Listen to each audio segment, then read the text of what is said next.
We're glad you're watching Morning Express. It is 7:13 a.m. As you can see, our guests are in studio, all set for the newsroom. Martin Mutua, karibu sana. Muganda. You're keeping well, gentlemen? Yeah, I have a cold though. You have a cold? It's a cold season setting in. Not even setting in, it's been in. It's already there. It's been there. Let's get to the Mpeketoni attack and what we've seen following that, because tomorrow the National Security Committee is set to table a report on what happened. But since then, we've had the utterances made in as far as, and they're going to court for the bail hearing for Timami, the Lamu governor, and how that has evolved since. In terms of our coverage of the issues around the same and the security concerns that now, even as they mark Ramadan, government has reassured security will continue in that area. Is it a story that we have kept alive first for those people and for justice to be seen to be done? So far, I think we've kept to the story, because we have reported on how, even I think if you check the Standard yesterday, the day before yesterday, we had an exclusive in terms of the harrowing experience Timami had, and the way what happened to him and the way he felt he was treated and stuff like that. But more fundamental is that in terms of how the government has also handled the entire episode is also an issue that we have carried all through. And I think moving forward, it's something that now, the way I look at it is that the whole scenario is now taking a political trend. And I am not so sure that the government wants to go that route, because it might have some very, very serious repercussions. Because in terms of, you would see how when Timami was being arraigned in court, and although he has not yet pleaded to the charges, you've seen the politicians have already closed rank, the opposition guys, and that I don't think is very good in terms of the security for that particular area. And I was also a bit disturbed when I saw the Interior Secretary talking in church about how the opposition are scheming to recruiting MRC and that to me was very worried, and it's wrong for the minister to use the platform of the church to make such very wild allegations. If he had any information in terms of how he's supposed to be dealing with the security of this country, if he has information on how a crime is being committed, you don't go into the pulpit to start telling people about how you feel. You're telling us so that we do what? It's worrying. And then if you followed even the statements and how the platform where he was using, and then he's also talking about the opposition trying to isolate one community. You see, we are continuing to make things worse for this country. You cannot stand because he was in Central Province, and he's talking about a particular community being isolated. What are you telling the locals there? That other people do not want you, they are ganging against you. So in essence, what message are you passing? That they should also try to do something to be able to react. So it is a very bad way. That is not the way to unify a country. If you want to unify a country, he must realize he has a very serious docket. A docket that is meant to provide security, not to provide insecurity. So it's something that he needs to do. I think that was my observation over the weekend, that it was very worrying. I'm glad that on KTN we repeated those in the true context, so that we can display to Kenyans what their Minister for Internal Security is handling security. So that is the way to go, and I don't think it is the proper for me.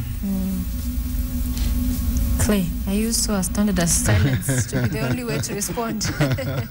Actually, as I've pointed out before, I mean, right now it is the government that is inciting the people, because I want to believe that the government has enough powers that if they feel that MRC, Mungiki and all that are being recruited. So let's say the politicians, they can't arrest the politicians, and they should actually arrest these people.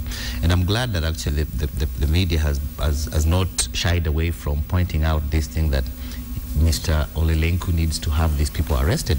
Last night, Mr. Ruto was defending him, that they're doing something, that this thing is going to happen. And that they're going to make arrests in the near future and stuff like that. But I think what needs to be done is that you don't go around making statements before actually you let people see action, not just because they keep on blaming the opposition of just talking and that the people already, Kenyans want action, but at the same time they're the ones who actually keep on talking too. I think it was wrong for the cabinet secretary to make such statements, because as Mutua points out, where the statement was being made was made at, it is actually like you're inciting those people against others. And I think it's just not right. And I think the media needs to keep on hammering this into Mr. Olelenku's head, that actually this is not the right way to handle this, you see, because things will come back, things will get bad, and then now, because they already have a scapegoat now, the opposition. I mean, we are not in this country. The opposition is not supposed to.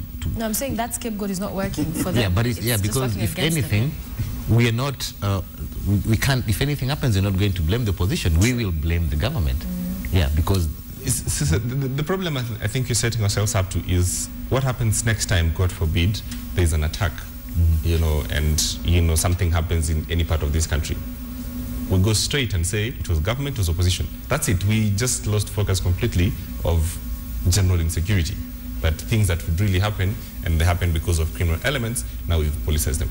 Yeah, that's when we started talking about this thing last time, when we said that script that the government was taking was a very dangerous path. You can now see, because for them to sustain that route, that it is the opposition inciting criminal gangs, does not hold water. An insecurity was committed, and a crime was committed. Insecurity is rife in the country. The people responsible have not done anything, and they have been told by everybody, including the people who are in government themselves, are telling them that they are not doing anything, and nothing is being done. So you see, that is the problem that we are facing in terms of, like you said, I watched the deputy president last night, and he admitted that the buck stops with the president and himself as his assistant. So if we have told them that Olelenku, Kimayo, the intelligence, all these people are not doing much, there's nothing they're doing. So if they're not doing anything about it, then we have to blame them. So they have accepted that we should blame them and put squarely the blame on them. But that is not helping, because even if we put blame on them and people are dying, you're not solving any problem. So what is the next course of action? You are giving the same opposition enough material to bash you. That's why they get very jittery or uncomfortable with the political rallies, because they believe the opposition will use the same platform to hit at them, and these emotions are going to be whipped up. But you're the ones giving them room to do this kind of thing. But can you get this right first? Because I think we've convoluted this conversation for a long time, I think for 2 months or since then, or 3 months since, Baba Waliore. Yeah. This government is in office until 2017. Nothing changes. So the responsibility of this country is squarely on them. That is never going to change. Can you just get that out of the way? It is good. It's not going to change, but we are trying to give them free advice in terms of that they are quickly running themselves out of power. Yet they are in government. They are supposed to govern. When I hear a minister in charge of internal security, or the president or the deputy standing and like throwing all hope away. I mean, you're just helpless, and you're in power. You have all the instruments of power. What do you expect an innocent Mwananchi to do? Yeah, because you are elected to govern, and you have the instruments of power. If people are committing crime, arrest them. Nobody will fault you for that. Arrest them if they have committed a crime. I don't know why they keep on falling back on the people and explaining to the people, like, okay, fine, these are the people who are causing, these are the groups that are causing mayhem. I don't know whether they want Kenyans to go and make a citizen's arrest. Okay, fine, we can do that, a citizen's arrest, and then you take them to the police station, then we charge them with what, because it is their duty still to charge these people and to take them to court. We cannot force them to take these guys to court and all that. I think the problem with the government now is a crisis of communication. They don't know. So they got this script once. For the first time, they are sticking to one script. It's the opposition, and they're sticking to it. And actually, they know very, very well that Kenyans are not going to buy that, because they've said, okay, they always say, you say a lie so many times and you'll believe it's the truth or something like that. They're probably now believing that actually they're saying the truth. But Kenyans don't want to know that. I mean, when Mpeketoni, Mr. Olelenko went there, he was in charge. He said, 5 days, I mean, the same, I think the following day, more people were killed. Again, there have been other deaths also. I don't know what they're going to say about the other part, which is never considered a part of Kenya, where they were in the clan wars. I don't know if that was also opposition, because we cannot keep on blaming the opposition. The opposition, I mean, Kenyans don't want somebody to be blamed. Kenyans want solutions, and they keep on saying that, providing that, but they don't know how to communicate this. I mean, last night, Mr. Ruto was speaking from both sides of his mouth. Yes, the buck stops with us, but at the same time, the opposition is responsible. We will make arrests. At the same time, I mean, we are trying to do everything, but it's quite confusing, you know. Smart, you said we have to accept that this government is going to be there up to 2017. Yes. We also have to accept that the opposition is going to be there up to 2017. So now that we have facts, we have things that cannot change. These are variables that will be changed. Now we can deduct. Now going forward. So we remove the opposition and leave the government. No. So in my mind, I think the government should start doing more. Of course, as opposed to saying. Should have said doing very long time ago. That ought to have started very long time ago. Immediately we had the Westgate and all that. Actually, that was a point, a wake-up call that things are bad. We should not have had all these other sporadic attacks. And I think like there was a sustained the media coverage and all that. They should have seen like. I mean, my problem with Westgate, before we go for my problem with Westgate, is that we do what we oftenly do so often in this country. Immediately we happen to get shocked, we go into a prayer mode, and we go into a nationalistic mode, patriotic mode, and then that's our yes, that is our problem. Elsewhere in the world, when something like that happens, people are actually very pragmatic about it. So first, let's get the situation out of the way. But we'll ask hard questions. Who failed? What really happened? We never go into that. After that, we are one. Yeah, but actually, even the people responsible don't know who failed, whatever, because there was no any other commission of inquiry. They never held it. I mean, there were so many explanations last night about, oh, the government, the parliament wanted it, the president wanted it, so and so wanted to hold a commission of inquiry. So we decided the best thing is not to hold any. Yeah, because it's going to cause insecurity. Oh, come on. In civilized world, when something like that happens, action is taken immediately. You've seen what has happened in Korea, in the ferry disaster. That crew team has been already arraigned in court. Even the government officials who are in charge of that particular docket have resigned. But in Africa, that doesn't work. Actually, the more you have more problems, the more you are better. Yeah. You get promoted. When you have more things happen very wrongly in your docket, I think you get promotion and you are glorified. That's the way to go. So what then would be the solution, Martin? Because tomorrow a report comes out. It's not the first we've seen after such incidences. It will come out, perhaps talk about what we already know. There was intelligence. We have arrested those people on the ground. But going forward in terms of arresting this situation, the government, as you say, is in charge. People are losing faith in the management of security organs. And at the end of the day, terrorism is a real threat in modern-day Kenya. So what then arrests this whole situation? Fodder is being given to opposition every other day. So where do people go from here? I mean, like we said, the buck stops with the president himself. He's the one who was elected. Is removing Lenku the solution, in short? It's not an issue of... You can have even a shake-up. I mean, why wouldn't you keep somebody who is not helping you? Instead, he's being blamed by everybody, including the people who you are with. Right. They are blaming you. They are telling you.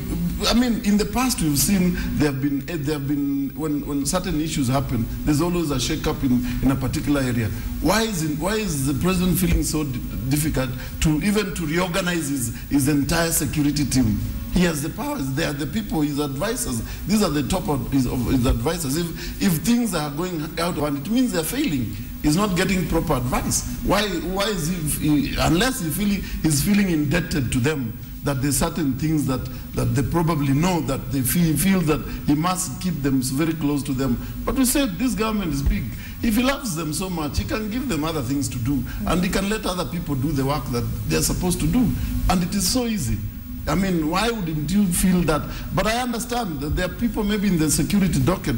Like I said, I've said all over before, As long as we have the ICC case hanging over our heads, hanging over the president and his deputy, there's little much we will see in terms of the shake-up within the security docket. And that is a fact, and it will not happen now. You will wait for it to happen, it won't happen. Because there's another school of thought that has it that probably the president is indebted to some of these people who are in the security docket, and they could be knowing something that he wouldn't want them to be very far away. That is something, a theory that has been propagated, and I want to believe it's true. So that's why we will not see any shake-up. You'll wait for it forever until 2017. So we will continue talking, but nothing will happen. So maybe we'll have the small chief inspectors there who will be victimized and stuff like that. But the people who are supposed to take the flak, will continue enjoying themselves. So do you get a feeling that they're untouchables in this government, especially in the security docket? Absolutely. But you see, Mr. Lenku himself, whenever there's a problem, he ends up with, sticking people. I don't know why he does not want this applied to himself. I mean, whenever people die, the first thing he does is to sack people. If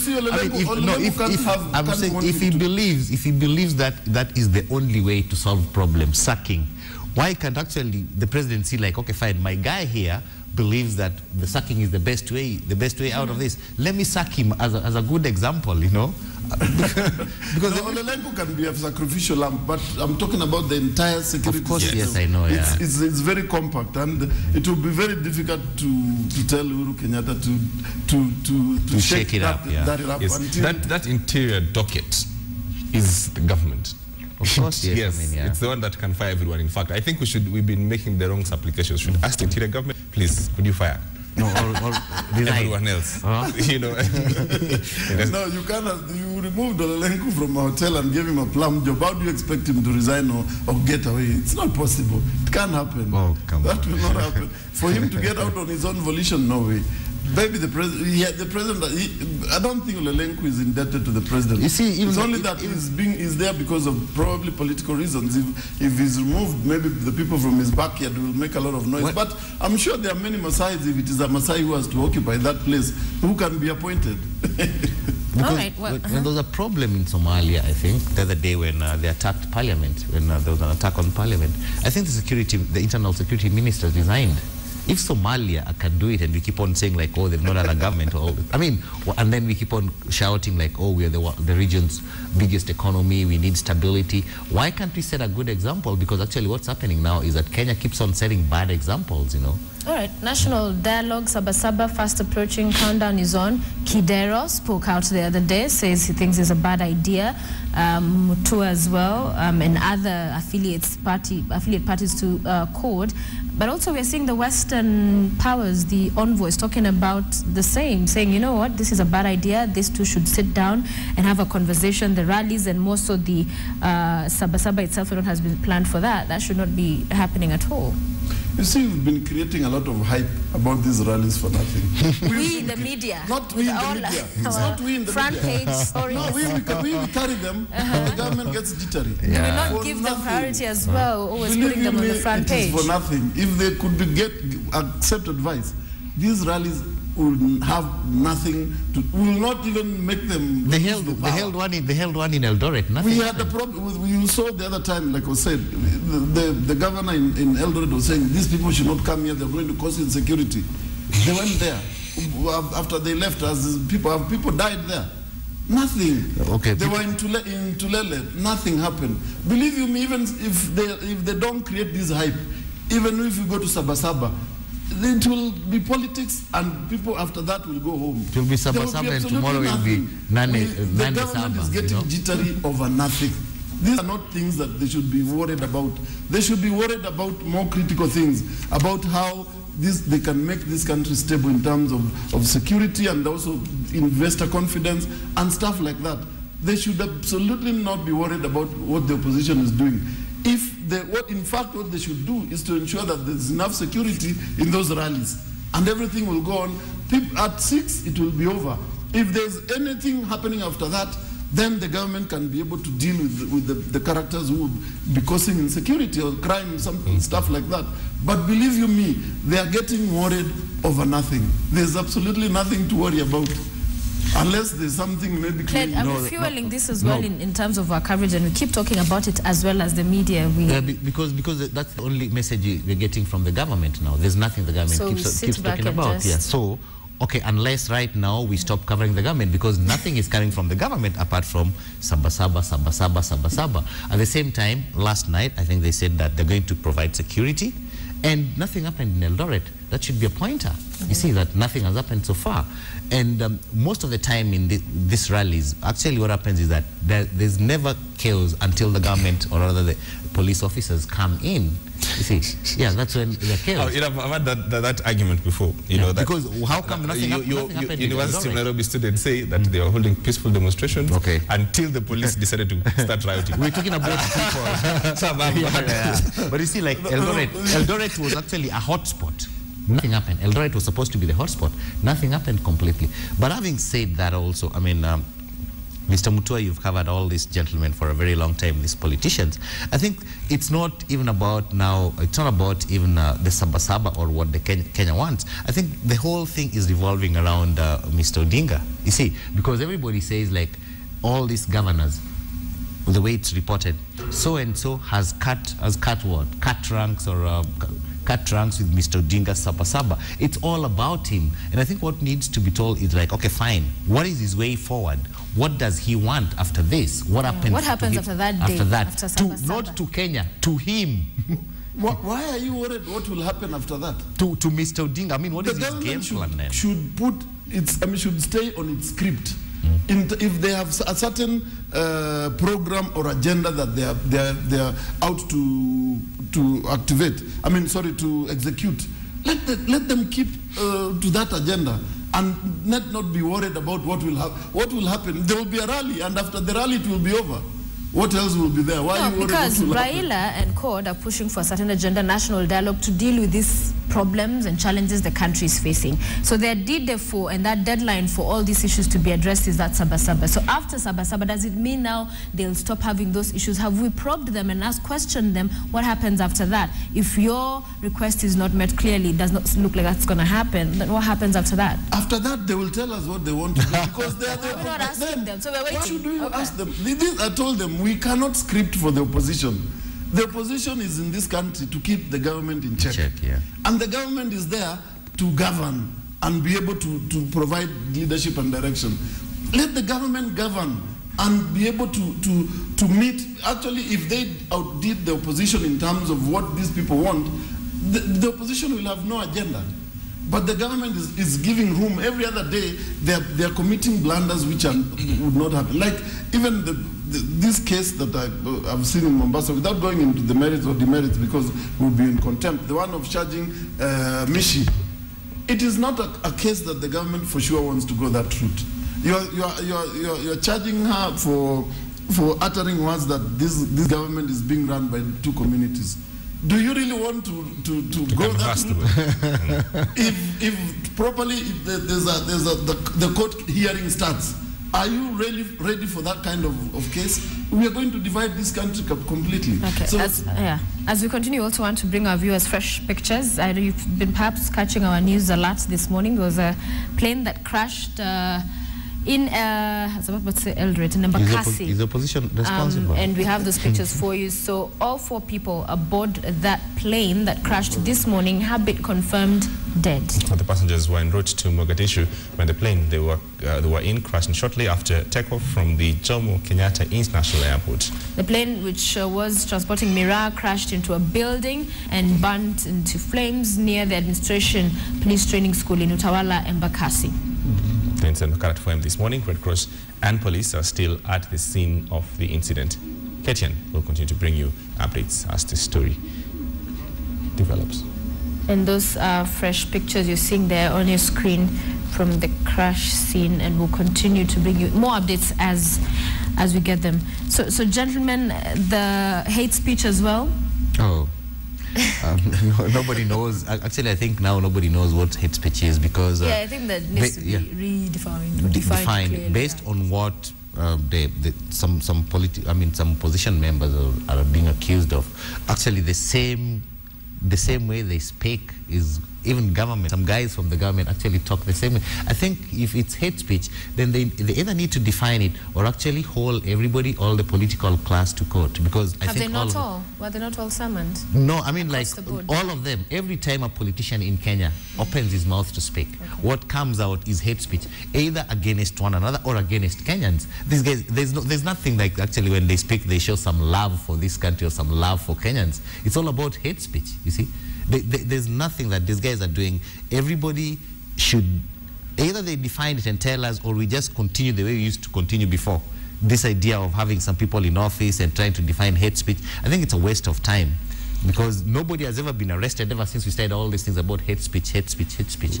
Nobody knows what hate speech. Convictions. Yeah, I mean, that's normal thing, getting arrested and not being convicted, because the whole thing, you should be convicted. Nobody's getting convicted. So they need, what is that body called? The body is supposed to monitor hate speech. NCIC. Mr. Kibunji actually finished his term without getting anybody arrested. And we paid for that.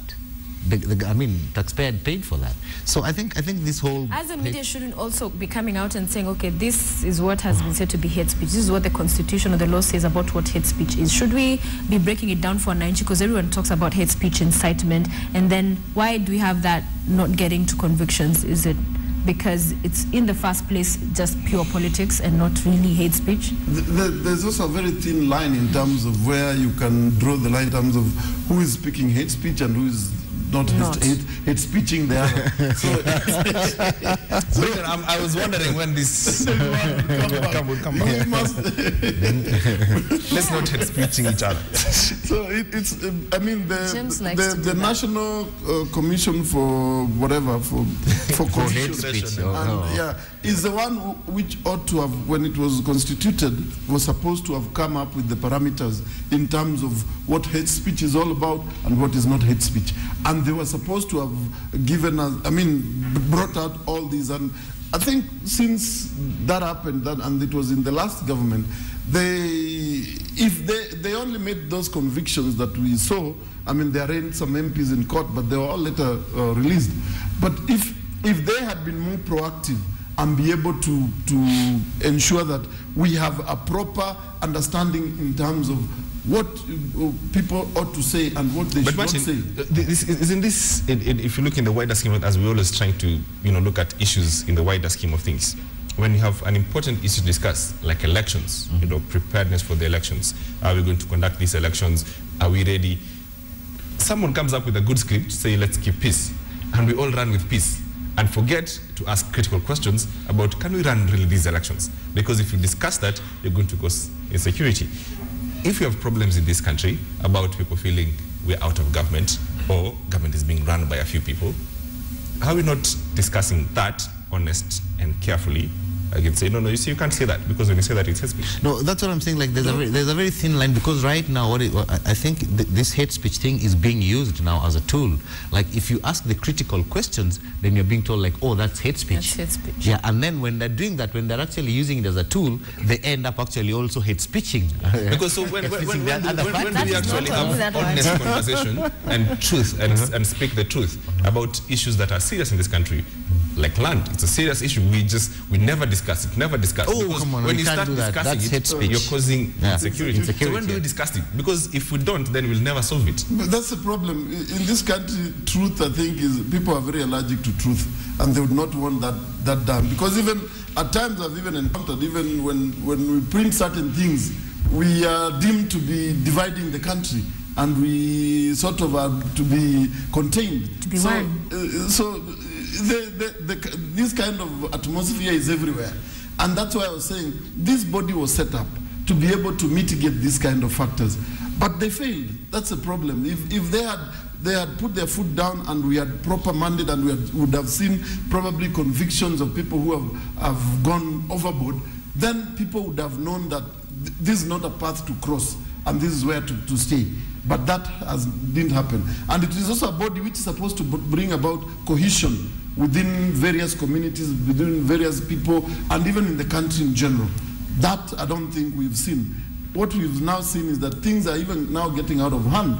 You can see even more, both sides, the opposition and the government, Both sides are all either they're profiling certain communities or they are talking badly about each other. And what we are getting in this country is that we are polarizing tribes, communities against each other. Something that had almost died.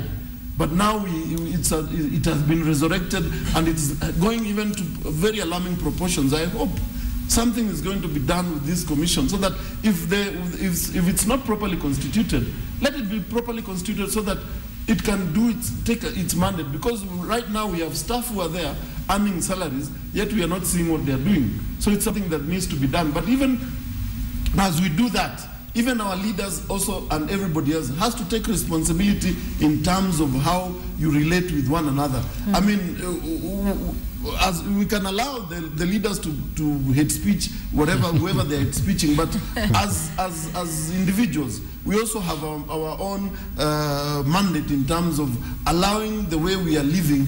We should not allow the leaders to divide us, because once we allow that to happen, we will have accepted the kind of route they are taking. Because the question is, if we cannot tell each other the truth, then surely we're lying to each other. Absolutely. And that's what we're doing. Yeah, it's only that right now the government is actually doing everything. It's succeeding in dividing people, inciting and dividing people, because more or less, I mean, by and by, it's like the clamping down on free speech, because anytime you say anything, you're being told that that's hate speech.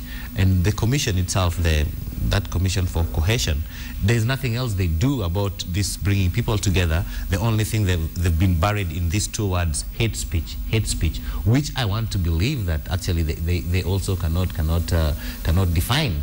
Because there's also, fair comment.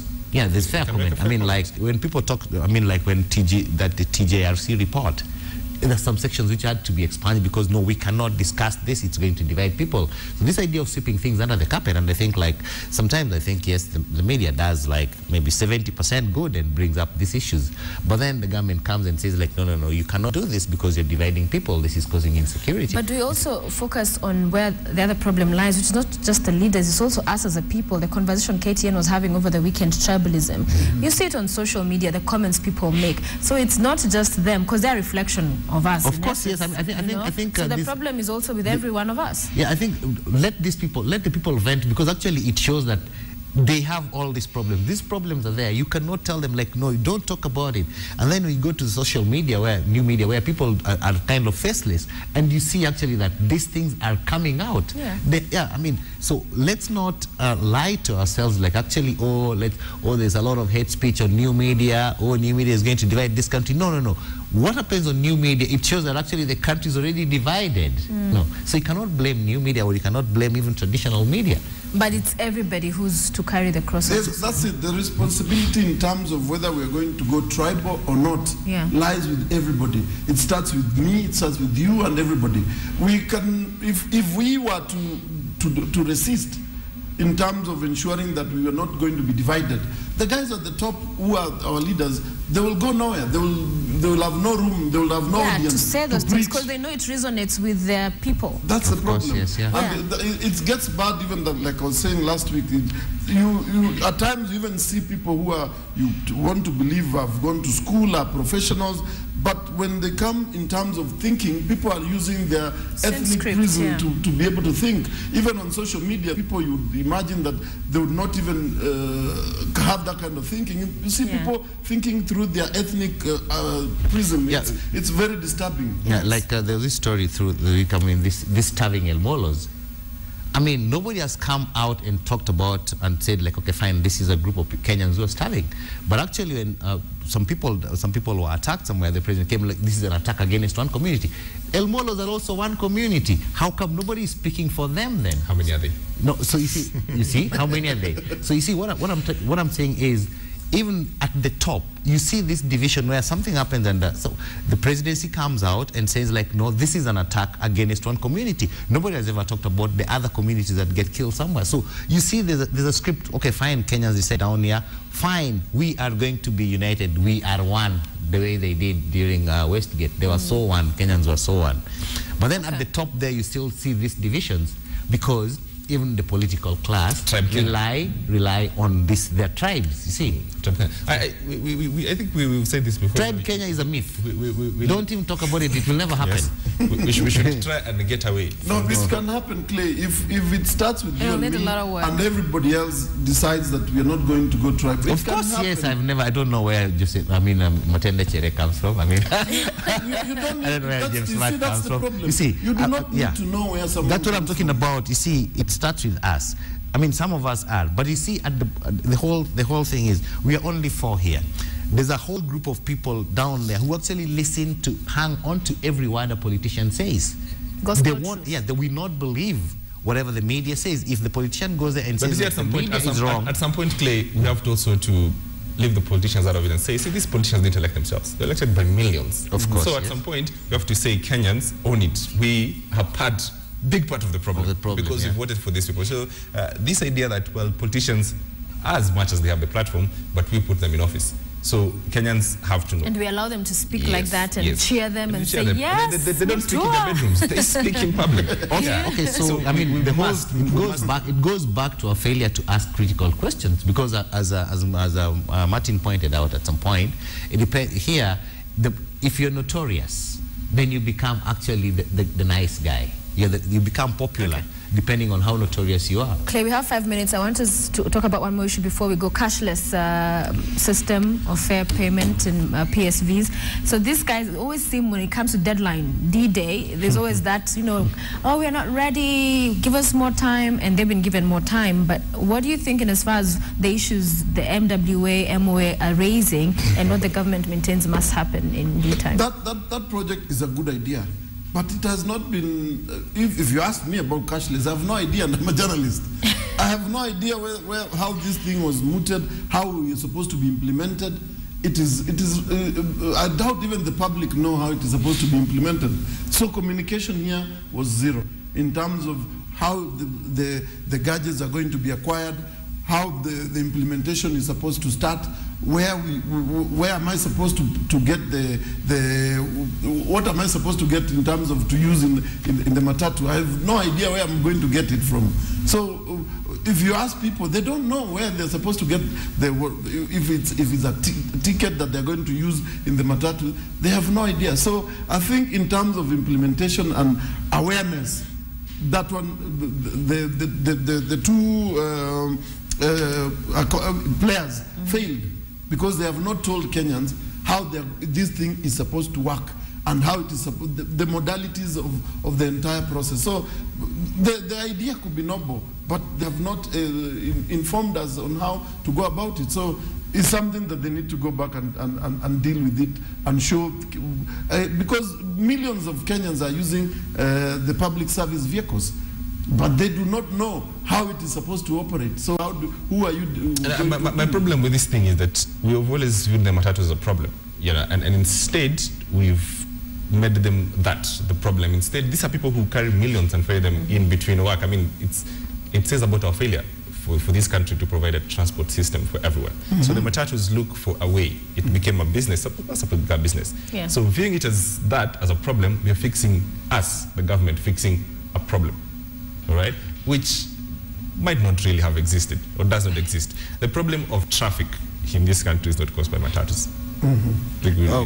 Generally, we're just bad drivers. But having said that, I'll go back to the point of lack of proper communication. I think the thing is that this government, when it comes to communicating, it is failing completely. This thing of cashless, which actually 1.5 weeks ago they changed it to cashlight. Yes, it was, that is gazetted. The word in the gazette is cashlight, not cashless. You see, now the whole thing is this. No, people were not quite aware of how this thing works. There was no proper rollout. They never reached everybody. So much so that even the matatu operators themselves actually have no idea. There's so many people who don't know what's going on. And that includes the government, because it's just 1.5 weeks ago when they gazetted new rules, and I thought that the cabinet secretary, one of the cabinet secretaries who actually works, because he says things, is the gentleman in charge of infrastructure and transport, I think. I mean, here he failed, because one more thing is, Nobody knew how this thing is going to work. Another thing is that one thing they're not addressing is this. What about, there's a lot of card fraud in this country, electronic card fraud. How are they going to address that? Because how good are our cyber crime units? You see, that's one thing that they're not talking about. At the same time, they also, the same time that he gazetted this thing about Cashless, he talked about that all these operators, these people who are going to operate all these PDQ machines, they need clearance from the CBK. This had never been there. These rules came into place, were being gazetted a week before. You see, a week before this thing is supposed to take place. And then yesterday, you force people like, you must have you must have it by, I think, the other day, midnight. Where were they going to get all these things overnight? Between midnight and yesterday morning. It's a noble project, but it needs to be rolled out gradually, or it needs to be done in a planned manner. Nobody is. Do you understand it, Clay? Of course, yes, I do understand it because I took an interest. I took an interest because they're not communicating. I understand the whole thing, and that's why I've been following it, and that's why I know this idea that just a week ago he said that all these people need to get clearance from CBK because the matatu owners don't know how these guys are going to handle their money. You might actually keep on collecting the money because it's virtual currency, but keep on collecting the money and then you close shop and you take off with this guy's money. So these people need clearance from the Central Bank of Kenya. That one had never been introduced all this time. So in as much as the Cabinet Secretary is probably blaming the private players, I don't believe that we have a public transport system. We have a private transport system which is being used by the public. Yeah, because it's not owned by the government. Right. So the whole thing, it is actually a debacle now, not caused by the matatu owners. There are only 3 players. I think there was Beba Pay, then there was one they introduced the other day called Genice 163, and nobody seems to know what actually is happening, right? So much so that there are now matatus which have actually put now things like Lipa na M-Pesa, and I keep on wondering, you have 40 people in the matatu, everybody starting to Lipa na M-Pesa. How is that? How will you even know, like, okay, fine, that person has paid, that person has paid? It's not going to work. 0723 ni nani? Exactly, yeah. So, and then you pay and then you return. Yeah, and the transport system, the whole transport system, it needs an overhaul. It's time like Nairobi got an integrated transport system where you can actually plan like, oh, it will take me 10 minutes to get here, it will take me 5 minutes to get here. But also we are bad drivers. But you know, terrible. You know what they say about the transport, is that a city that works is not where the poor own vehicles, it's where the rich take buses. That's a city that works. Ours, it can't work that the other way around. The places, the cities you go to and they tell you don't take a taxi, use public transport. Yeah. Because it works. And ministers who cycle to work. Yeah. In Buenos Aires, that's how our current Pope used to use the public transport because it was working. He would get into a subway, get into public transport, go to his office, stuff like that. Yeah, do you expect to meet with any minister in a public transport? Of course, yes. Surrounded by 20 bodyguards, yeah, and flags. Surrounded by 20. Yeah, you need the flags and 20. Actually, there will be no space. All right, gentlemen, thank you so much for joining us, Martin Mutua, Clay Muganda. Always a pleasure. That's the newsroom for you this morning. When we return, of course, an update for you how stuff is unfolding at the World Cup in Brazil. And later on, we're all about beauty, leading women in that industry, especially here in Kenya and beyond. We'll be talking about that and putting what beauty is in perspective as well for all of us this morning. Stay with us. Fascinating stuff.